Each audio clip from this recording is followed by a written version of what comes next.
Okay, so we're going to try to do this more efficiently. This is the view when you come in. I know there's a lot of stuff piled up there. That's because all the kitchen shelves are empty. Notice how the floor is in good shape. Very good. Kitchen. All the cupboards are open. They're going to spray today for bugs. I've already seen a few of our pets here. The stove is 20 inches. The refrigerator is 24. This is the bedroom nook. There is the view outside at 23rd and 6th, excuse me. The air conditioner, which I have blasting right now.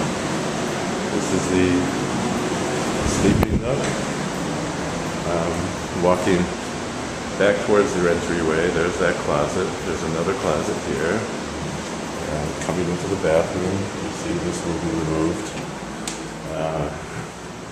Coming in, bathtub, shower, light fixture, which is kind of old, but could be replaced.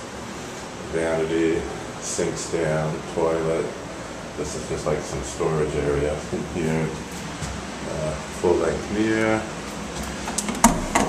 Another closet off the bathroom. And that pretty much does it for that. I'm going to